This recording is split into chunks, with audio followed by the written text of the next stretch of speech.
कब तक डरेंगे भाई? अरे क्यों डरेंगे? मौत से क्यों डरेंगे? मौत तो हमारे नसीब में है। 77 में शक्तिनाथ महतो, 10 साल बाद 87 शहीद निर्मल महतो, 12 साल बाद 99 रतिलाल महतो, फिर 8 साल बाद 2007 शहीद सुनील महतो। तो सुन लीजिए कंपनी के दलालों, 77, 87, 7 अंत में 7-7 आता है। अब सामने है 2027। आप तैयारी कर लीजिए जयराम महतो के लिए। हो सकता है हमारी हत्या होगी, हमें परवाह नहीं, लेकिन अगर मुझे मानने वाले लोग हैं और मेरी हत्या होती है तो मैं आपसे कहूंगा उस समय धरना नहीं दिया जाएगा, ना कोई आगजनी किया जाएगा, ना ही सड़क जाम किया जाएगा और ना ही बसों का शीशा फोड़ा जाएगा। यदि सच में हमारी हत्या से आपको गुस्सा लगे तो शीशा नहीं, सर फोड़ना उन बेईमानों का जिनके कारण हमारी हत्या होगी। अरे कैसे लड़ाएंगे आप इनसे? 20 लाख करोड़ की प्रॉपर्टी है इनकी।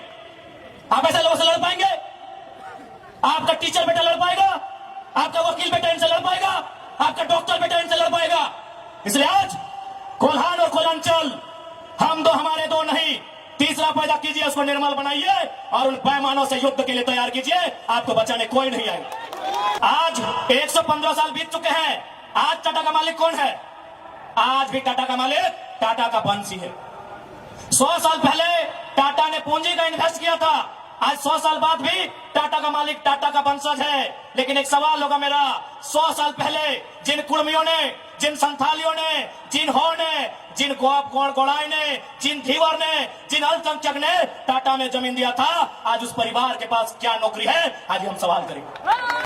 अरे अब तो दुनिया के वैज्ञानिक मान रहे हैं कि सबसे पहला इंसान सिंहभूम से निकला था। आप गर्व कीजिए अपने इतिहास पर, आप गर्व कीजिए अपने इतिहास पर। ये हम नहीं कह रहे हैं, ये दुनिया की रिसर्च की टीम कह रही है कि जब दुनिया जल में था और जल से जो मिट्टी का कण पहले बाहर आया था और सिंहभूम का इलाका था, ये दुनिया की रिसर्च टीम कह रही है। अब भी जाओ, घर की दीवारों पर लिख दो, सुनील महतो की शहादत को लिखो, निर्मल दा की शहादत को लिखो, हमारे साथ हुए जुल्म को लिखो, जिस एसपी के टाइम में जुल्म हुआ उसका नाम लिखो, जिस जीएम के टाइम में जुल्म हुआ उसका नाम लिखो और अपनी पीढ़ी से बोलना आज ना सही, आज वक्त उनका है, जिस दिन वक्त हमारा होगा हम भी उनकी आने वाली पीढ़ी से बदला लेंगे। कि आखिर किसके लिए ये झारखंड राज्य अलग किया गया? 88 सालों का संघर्ष, 88,000 का बलिदान, धरती आबा बिरसा मुंडा की जन्मतिथि 2015 नवंबर को यह राज्य अलग हुआ। बिहार राज्य से कटकर 46% भूभाग लेकर 79,714 वर्ग किलोमीटर और उस समय 18 जिले लेकर यह राज्य अलग हुआ। लेकिन आज आप देख सकते हैं, आपकी नजर जहां तक जाएगी, आप जहां तक अपनी नजर को दौड़ा सकते हैं, आज आपको एक ही चीज तस्वीर सामने आएगी कि आज भी झारखंड के लोगों को छलने का, ठगने का काम किया जा रहा है। उसके खिलाफ हम गुलाम लेकर आए हैं। इन साफ शब्दों में कहेंगे कि मर्यादा पुरुषोत्तम को श्री राम कहते हैं, मर्यादा पुरुषोत्तम को श्री राम कहते हैं, बांसुरी वाले को घनश्याम कहते हैं, मिसाइल मैन को अब्दुल कलाम कहते हैं और जो टाटा बीसीएसएल से आंख मिलाए उसे टाइगर जयराम कहते हैं। बिल्कुल सवाल होगा, जबकि मुझे बहुत सारे लोगों ने कहा कि आप फ्यूचर के लीडर हैं झारखंड का, आप झारखंड का भविष्य हैं, आप अच्छा बात बोलते हैं, आप अच्छे हैं भी, लेकिन कोशिश कीजिएगा कि कोल कंपनियों के खिलाफ मत बोलिएगा, टाटा वेदांता बिरला के खिलाफ मत बोलिएगा, ये बड़ी हस्ती है। तो हम भी कह दें कि अगर आप बड़ी हस्ती हैं तो याद रखिएगा उस बस्ती को हमारी हस्ती के कारण आप टिके हैं। जी हाँ, ये बातें हमारे सामने आई कि आप, और बिल्कुल इतिहास गवाह है, चूंकि इसे टाटा नगरी के नाम से जाना जाता है, तो मैं आपको इतिहास के पन्ने से परिचय करवाऊंगा। 1977 का वो साल था, लेकिन वो कोल्हान नहीं, वो कोयलांचल था, वो टाटा सिजवा नामक क्षेत्र था और वहां के जीएम ने एक कोयलांचल के हीरे को ऑफर किया था कि हम तुम्हें कार देंगे। उस कोयलांचल के हीरे ने कहा था हमें कार नहीं, बदले में रैयतों के लिए रोजगार चाहिए। इस बात में उनके बीच तू में हुआ था, बात विवाद बढ़ा था और आज इतिहासकार कहते हैं, आज जो लोग गांवों में वो कहते हैं कि शहीद शक्तिनाथ महतो ने उस समय तत्कालीन टाटा के जीएम के गालों में खींचकर 2 तमाचा लगाया था। मैं उस वंश का औलाद हूं, मैं उस कौम का औलाद हूं। हाँ, ये मानता हूं कि बदले में फिर बाद में शहीद शक्तिनाथ महतो की हत्या उसी टाटा के जीएम के नेतृत्व में हुआ था। आज उसी का पाई पाई हिसाब लेने आया हूं। अरे कब तक डरेंगे भाई? अरे क्यों डरेंगे? मौत से क्यों डरेंगे? मौत तो हमारे नसीब में है। 77 में शक्तिनाथ महतो, 10 साल बाद 87 शहीद निर्मल महतो, 12 साल बाद 99 रतिलाल महतो, फिर 8 साल बाद 2007 शहीद सुनील महतो। तो सुन लीजिए कंपनी के दलालों, 77, 87, 7 अंत में 7-7 आता है। अब सामने है 2027, आप तैयारी कर लीजिए जयराम महतो के लिए। लेकिन इस बार भूल मत कीजिएगा, क्योंकि मैं अपने समर्थकों को साफ साफ कह दूंगा, बिल्कुल, क्योंकि आज विधायक सांसद की औकात नहीं है इन कई लाख करोड़ के कंपनियों के खिलाफ बात करने की, लेकिन एक साधारण सा लड़का इनके खिलाफ बात करता है। हो सकता है हमारी हत्या होगी, हमें परवाह नहीं, लेकिन अगर मुझे मानने वाले लोग हैं और मेरी हत्या होती है तो मैं आपसे कहूंगा उस समय धरना नहीं दिया जाएगा, ना कोई आगजनी किया जाएगा, ना ही सड़क जाम किया जाएगा और ना ही बसों का शीशा फोड़ा जाएगा। यदि सच में हमारी हत्या से आपको गुस्सा लगे तो शीशा नहीं, सर फोड़ना उन बेईमानों का जिनके कारण हमारी हत्या होगी। बहुत दिन तक डर के रहे, बहुत दिन तक डर के रहे। कत्ल होगा, शहादत होगी निर्मल महतो की, शहादत होगी सुनील महतो की, और टाटा में असिस्टेंट जीएम के पद पर काम करेगी एसएस की पत्नी। हम सवाल करेंगे, ये सवाल करने का हमको हक है। शहादत देंगे सुनील महतो, आज उनकी विधवा मां रो रही है। आर्थिक दंड स्थिति का 9 तरह की जमीन पे उसा मार्जिन खड़ा है, हमारी 5 तरह की जमीन पे किसको खड़ा है। इस बात को जहन में याद रखिएगा कोलान वासियों। आज कोलांचल से ये टाइगर ये संदेश लेके आया है कि अब हमें डरने की नहीं, अरे मरना पड़े तो मर जाइए, लेकिन आने वाली पीढ़ी के भविष्य के लिए आज हमें इस लड़ाई को लड़ना होगा। मैं लोकतंत्र के चौथे स्तंभ के माध्यम से मैं सवाल करूंगा टाटा मैनेजमेंट से कि ललित दास कौन है? Who is Lalit Das? What is his ability? उसकी योग्यता क्या है? कौन है ललित दास? उसकी योग्यता क्या है? कितना तक पढ़ा है कि आज सीएसआर को संभालेगा, आज IL6 में नौकरी करेगा। सारा चीज का गांव का उजड़ा, एक नहीं 18 गांव टाटा के उजड़ा है, और छत्तीसगढ़ का रघुवर दास जी का बेटा ललित दास ये IL6 में नौकरी करेगा, सीएसआर को संभालेगा। हम सवाल करेंगे, पूछेंगे मैनेजमेंट से, छापिए इसको हेडलाइन में कि जयराम महतो टाटा प्रबंधन से सवाल करता है, जमशेदपुर की टाटा प्रबंधन से कि ललित दास कौन है, क्या है उसकी योग्यता। बाहरी बादशाह मजाक बना के रखती है, कत्ल होगा हमारा, लहू बहेगा हमारा, हमारी लहू से स्वर्णरेखा की नदी लाल होगी, हमारी लहू से दामोदर की नदी लाल होगी, और ललित दास माला माल होगा। हम सवाल भी करेंगे और बवाल भी करेंगे, इस बात को लिख लीजिए। आइए सामने टाटा के प्रबंधन और हमें उत्तर दीजिए कि ललित दास कौन है, क्या है उसकी योग्यता। पूर्व मुख्यमंत्री का बेटा होना योग्यता है या वर्तमान राज्यपाल का बेटा होना योग्यता है? क्या यह योग्यता कहा जाएगा? भारत एक संवैधानिक राष्ट्र है, क्या बाप के तोड़ने के बदले बेटे तोड़ोगे बढ़ेगा? बाप के तोड़ने से बेटे तोड़ोगे बढ़ेगा? बाप एग्जाम पास करेगा बेटा टीचर बढ़ेगा? तो पूर्व मुख्यमंत्री रहे चाहे वर्तमान राज्यपाल रहे, ललित दास कौन है, हमको हिसाब किताब चाहिए। राज ना ये चुनावी भाषण देने आए हैं, न राजनीति की बात करने आए हैं, एक संदेश लेके आए हैं कि कोयलांचल और कोल्हान के लोगों, हम दो हमारे दो नहीं। बिल्कुल इस भ्रम में मत रहिए, हम दो हमारे दो नहीं, तीसरा पैदा कीजिए, उसको निर्मल महतो बनाइए, उसको हथियार से लेस कीजिए। अरे कैसे लड़ेंगे आप इनसे? 20 लाख करोड़ की प्रॉपर्टी है इनकी, आप ऐसे लोगों से लड़ पाएंगे? आपका टीचर बेटा लड़ पाएगा? आपका वकील बेटा इनसे लड़ पाएगा? आपका डॉक्टर बेटा इनसे लड़ पाएगा? इसलिए आज कोल्हान और कोलांचल, हम दो हमारे दो नहीं, तीसरा पैदा कीजिए, उसको निर्मल बनाइए और उन पैमानों से युद्ध के लिए तैयार कीजिए, आपको बचाने कोई नहीं आएगा। अरे आप किससे उम्मीद करते हैं? एसएसपी, आपको जानकारी होना चाहिए, एसएसपी टाटा का साथ देते हैं। हिंदू मुस्लिम का राइट होता है, 44 मुसलमानों की दुकान तोड़ी जाती है, उस समय धारा 144 होता है, लेकिन टाटा रातों रात रोड बनाता है, धारा 144 का कहीं जिक्र नहीं होता है। आपकी सुरक्षा कौन करेगा बताइए? कौन करेगा आपकी सुरक्षा? ये हम आप बताइए हमें, कौन करेगा आपकी सुरक्षा? आज ये डोबो का वीडियो किसी हो, कोई डोबो का सीओ है, पहले मैं कहना चाहूंगा यहाँ बहुत सारे पुलिसकर्मी हैं जो ईमानदार हैं, उनको नमस्कार है। आईएएस रहे चाहे आईपीएस रहे, जो ईमानदार है उनको नमस्कार है। अगर कंपनी में भी ईमानदार लोग हैं तो ईमानदार है, उनको नमस्कार है। लेकिन सुनने में आया है कि डोबो का सीओ 20,000 रुपया प्रति एकड़ अपने बाप का जमीन मोटेशन करवाने के नाम पे मांगता है। ऐसे सीओ को जो डोबो का सुनने में आया है, उसको तो हम में लेकर डुबा दीजिए। इस बात को हम छीने ठोक के कहेंगे। उसका बाप का जमीन है क्या? 20,000 नहीं, 20 पैसा नहीं मिलेगा, 20 पैसा नहीं मिलेगा। वीडियो का बाप का जमीन है, सीओ का बाप का जमीन है क्या? लेकिन आपके बाप का दादा का ये जमीन है। ये 4000 साल से हम ये खेती बाड़ी करते हैं, ये हमारा प्रमाण है। अरे अब तो दुनिया के वैज्ञानिक मान रहे हैं कि सबसे पहला इंसान सिंहभूम से निकला था। आप गर्व कीजिए अपने इतिहास पर, आप गर्व कीजिए अपने इतिहास पर। ये हम नहीं कह रहे हैं, ये दुनिया की रिसर्च की टीम कह रही है कि जब दुनिया जल में था और जल से जो मिट्टी का कण पहले बाहर आया था और सिंहभूम का इलाका था, ये दुनिया की रिसर्च टीम कह रही है। यानी ये जमीन हमारी है, ये भूमि हमारी है।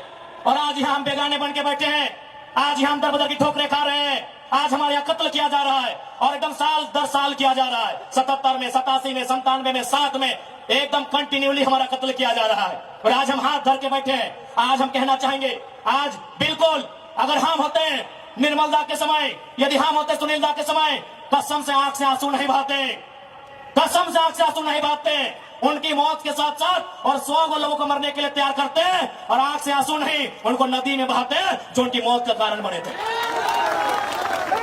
हमने आंख से आंसू बहाया, हमने अनाथों जैसा अनुभव किया कि हमारे लीडर चले गए। अब रोने का समय नहीं है, अब बिलखने का समय नहीं है, इंतकाम का समय है। क्योंकि आने वाला 20 साल बाद आने वाली पीढ़ी ना वो निर्मल दा को पढ़ने का समय जुटा पाएगी, ना वो बिरसा मुंडा को पढ़ने का समय जुटा पाएगी, ना वो सेठ भिखारी को पढ़ने का समय जुटा पाएगी। आने वाली पीढ़ी सवाल भी नहीं कर पाएगी। इसलिए आज आपको अपने हर एक घर से, हर एक परिवार से एक एक औलाद को, चाहे बेटा या बेटी रहे, एक एक औलाद को फौलाद बनाना होगा। ये आज मैं कोल्हान वासियों को कहना चाहूंगा।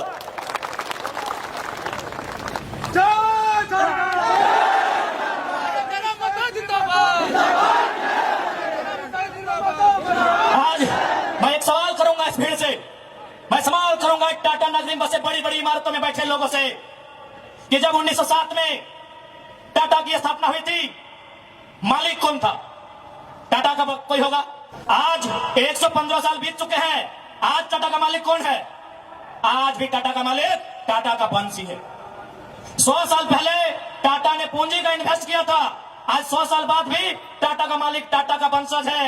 लेकिन एक सवाल होगा मेरा, 100 साल पहले जिन कुर्मियों ने, जिन संथालियों ने, जिन हो ने, जिन गोड़ाई ने, जिन धीवर ने, जिन अल्पसंख्यक ने टाटा में जमीन दिया था, आज उस परिवार के पास क्या नौकरी है? आज हम सवाल करेंगे। अरे आपने पूंजी लगाया, 100 साल बाद आप मालिक है, हमने भी पूंजी दिया है। पूंजी 2 प्रकार की होती है इंपॉर्टेंट, एक जमीन, दूसरा अर्थ। अर्थ आपका, मालिक आज आप है, जमीन हमारी, हम कहां है? ये सवाल करेंगे। ये कैसा देश है जो कहते हैं गांधी का देश है, ये किसानों का देश है? गांधी जी कहते थे कि किसानों की आत्मा बसती है गांव में, तो आज कहां है गांव? आज कहां है किसान? केवल पूंजीवादी का हावी, आज चारों तरफ केवल कैपिटलिज्म के लोगों का दबदबा। ठीक है, हम विकास के विरोधी नहीं है।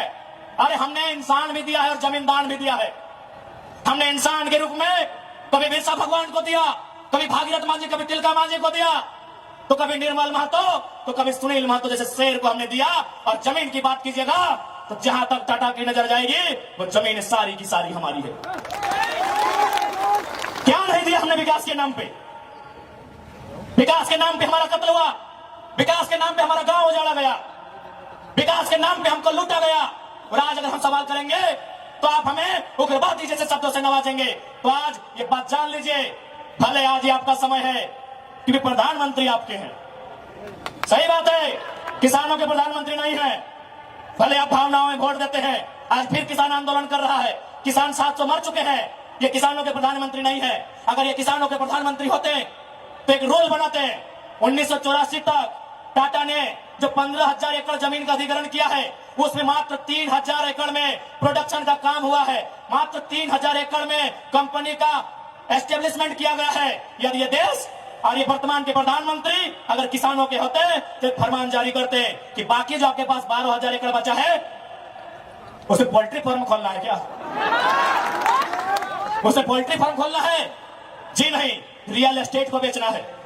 हमारी जमीनें टाटा डिसाइड करेंगे रियल एस्टेट को बेचना है। इसलिए अगर सच में ये किसानों के प्रधानमंत्री होते तो एक नियम बनाते, और ये नियम है भी, बकायदा न्यायालय में चर्चा उठ चुका है कि यदि किसी कंपनी ने जमीन लिया है और उस जमीन पे काम नहीं हुआ है तो रैयत को वापस लौटाना चाहिए। टाटा ने 15,000 एकड़ जमीन लिया है, मानते हैं 3,000 एकड़ पर इन्होंने काम किया है, चलिए 3,000 एकड़ एक्स्ट्रा, अभी भी 10,000 एकड़ जमीन है जो इनके कब्जे में है, वो यहाँ के रैयतों को वापस मिलना चाहिए। तब मानेंगे ये गांधी का देश है, तब मानेंगे किसानों का देश है। आप बोलेंगे हम मान लेंगे, दीजिए 10,000 एकड़ जमीन वापस, तब मानेंगे किसानों का देश है, तब मानेंगे महात्मा गांधी का देश है। आज और तमाम जितने भी IAS, IPS मिनिस्टर, आज अगर मैं साफ कहूंगा कि संविधान की जितनी हत्या उग्रवादी आतंकवादी करते हैं उससे कहीं ज्यादा वो IAS, IPS और मिनिस्टर संविधान की हत्या करता है जो पूंजीपतियों का साथ देता है। क्यों पता है? पढ़े लिखे लोग, पुलिसकर्मी भाई आप भी सुनिएगा कि आपके SP संविधान की हत्या कैसे करते हैं। हाँ, पुलिस वाली दीदी आप भी सुनिएगा कि आपके DC संविधान की हत्या कब करते हैं। भारत के संविधान को खोलिए, भारत के संविधान में प्रियम्बल आता है, प्रियम्बल में क्या लिखा है पता है? हम भारत के लोग सामाजिक, राजनीतिक, आर्थिक न्याय की बात लिखा है। हम भारत के लोग धर्मनिरपेक्ष समाजवाद का नाम लिखा है, समाजवाद, पूंजीवाद नहीं लिखा है, कहीं नहीं लिखा है। भारत के संविधान में समाजवाद लिखा है। हम भारत के लोग धर्मनिरपेक्ष समाजवाद भारत की निर्माण करेंगे। आज ये जो भी IAS, IPS अगर पूंजीवाद का पक्ष लेते हैं, नक्सली से भी बड़ा नक्सली वो IAS, IPS होते हैं। हाँ, हम सीधा ठोक के कहेंगे। बाकी एसपी साहब, आप चाहे तो हमारी मौत का साजिश कर सकते हैं, क्योंकि आपकी पत्नी को पूर्व में, अभी वाले नए आए हैं, पूर्व वाले SSP साहब, आप चाहे तो हमारी हत्या की साजिश रच सकते हैं, रचने का आपको अधिकार है। आपकी पत्नी को टाटा के दलालों ने नौकरी जो दिया है, और ये कोई नई बात नहीं है। झारखंड राज्य में केवल गुंडों ने मौत का साजिश नहीं किया है, बगोदर के एक विधायक ने, नाम अगर आप नहीं जानते तो सुन लीजिए, कॉमरेड महेंद्र सिंह, उनकी हत्या में SP का हाथ था, सीना ठोक के कहते हैं। आज भी गांव में लोग कहते हैं कि कॉमरेड महेंद्र सिंह की हत्या में उस समय जो भी थे, क्योंकि हम लोग उस समय अंडा मैंने छोटा बच्चा थे, हमें आइडिया नहीं है, जो भी थे, जिस भी जिला के थे, झारखंड में 24 में से एक SP का हाथ था महेंद्र सिंह की हत्या में। तो ऐसे लोग जिनकी पत्नियों को, जिनके बच्चों को ये लोग नौकरी देंगे, वो हत्या करने से पीछे कैसे हटेंगे? तो सुन लीजिए महोदय, क्योंकि आपकी योग्यता का हम सम्मान करते हैं, आपकी प्रतिभा का सम्मान करते हैं, आपकी एजुकेशन का सम्मान करते हैं, लेकिन एक बात कहेंगे, हम गरीब लोग हैं, बद्दुआ नहीं देते हैं, लेकिन हमारे दिल से एक हाय निकलती है, उस हाय से याद रखिएगा, ये विधाता आपको कभी माफ नहीं करेगा। अरे भाई, अगर हिम्मत नहीं है तो काहे गर्व से बोलते हैं कि IAS, IPS बन के आए हैं? अगर Tata, Vedanta, Birla, BCCL, CCL, Ambani, Adani, Usha Martin, TISCO, Telco, अगर उनकी गलत नीतियों से आपको लड़ने का हिम्मत नहीं है तो काहे खुद को IAS, IPS की गिनती करवाते हैं? चपरासी बनिए, चपरासी बनिए। और हम ये भी मानते हैं कि आज आपके पास शक्तियां हैं, अरे बहुत अच्छा, क्या कीजिएगा, ऐसे भी तो हमारा कत्ल होता आया है, हम कत्ल होते होते हम मरते मरते परेशान हो चुके हैं, हमने बहुत कत्ल देखा है, जितना अंग्रेजों ने हमें नहीं सताया है उससे कई ज्यादा गुना कॉर्पोरेट ने, भ्रष्ट IAS, IPS ने, भ्रष्ट मिनिस्टर ने और भ्रष्ट डोबो जैसे CEO ने हमें सताया है। अरे आप क्या कीजिएगा, कीजिए ना, मरने सब आया है, कौन यहां जीने आया है? 610 ट्रिलियन वर्ग किलोमीटर सूरज, हमारे साथ अगर हमारी सभा को सुनेगा तब जनरल नॉलेज भी बढ़ा देंगे। 610 ट्रिलियन वर्ग किलोमीटर सूरज एक दिन मर जाएगा। 510 मिलियन वर्ग किलोमीटर की धरती, ये भी एक दिन मर जाएगी। 165 वर्ग किलोमीटर में फैला हुआ, मिलियन वर्ग किलोमीटर में फैला हुआ प्रशांत महासागर, ये पानी भी एक दिन सूख जाएगा। 5,95,000 वर्ग किलोमीटर, 95 लाख वर्ग किलोमीटर फैला हुआ हिमालय का पहाड़ एक दिन पिघल जाएगा। 38 मिलियन वर्ग किलोमीटर में उगने वाला चंद्रमा मर जाएगा। अरे 5 फीट का इंसान काहे डर रहे हैं, काहे डर रहे हैं? आपकी डर आपकी मौत का कारण है, आपकी डर आपकी भय का कारण है। मैं एक लाइन कहूंगा, एक क्रिकेट का उदाहरण आपको दूंगा। साउथ अफ्रीका में एक खिलाड़ी थे, उनका नाम था ग्रीम स्मिथ। उन्होंने घर की दीवारों पर 3 लाइन लिखा था कि मुझे बड़ा होके साउथ अफ्रीका की टीम से क्रिकेट खेलना है। दूसरा लाइन लिखा था मुझे साउथ अफ्रीका की क्रिकेट टीम का कप्तान बनना है। और तीसरा लाइन लिखा था मुझे ऑस्ट्रेलिया को घर में घुसकर टेस्ट मैच हराना है। जबकि क्रिकेटर का ड्रीम होता है वर्ल्ड कप जीतना, लेकिन ग्रीम स्मिथ का ड्रीम वर्ल्ड कप नहीं था, ऑस्ट्रेलिया को टेस्ट में हराना था। क्योंकि उन्होंने घर की दीवार पर लिखा था, रोज उनको पढ़ते थे और उन्होंने वो तीनों ड्रीम पूरा किया था। आप भी जाओ, घर की दीवारों पर लिख दो, सुनील महतो की शहादत को लिखो, निर्मल दा की शहादत को लिखो, हमारे साथ में जुल्म को लिखो, जिस एसपी के टाइम में जुल्म हुआ उसका नाम लिखो, जिस जीएम के टाइम में जुल्म हुआ उसका नाम लिखो। और अपनी पीढ़ी से बोलना आज ना सही, आज वक्त उनका है, जिस दिन वक्त हमारा होगा हम भी उनकी आने वाली पीढ़ी से बदला लेंगे। जाओ अपने घर की दीवारों पर लिखो, जाओ शोषित लोग, वंचित लोग अपने घर की दीवारों पर लिखो। हाँ, आज समय इनका है, आज ये बड़ी बड़ी इमारतें इनका समय है। लेकिन याद रखिएगा, सिकंदर भी 33 साल की उम्र में झाल बजाकर लौट गया था। बड़े बड़े 30 मारखास जहां से लौट गए। इसलिए मैं तमाम लोह नगरी में जितने पदाधिकारी हैं, जितने मिनिस्टर हैं, मैं एक संदेश देना चाहूंगा, पाप का भागी मत बनिए। पाप किसी के बाप का नहीं होता है। कंपनियों की दलाली मत कीजिए, रैयत के साथ इंसाफ कीजिए। ये मैं तमाम प्रशासनिक लोगों से निवेदन करना चाहूंगा।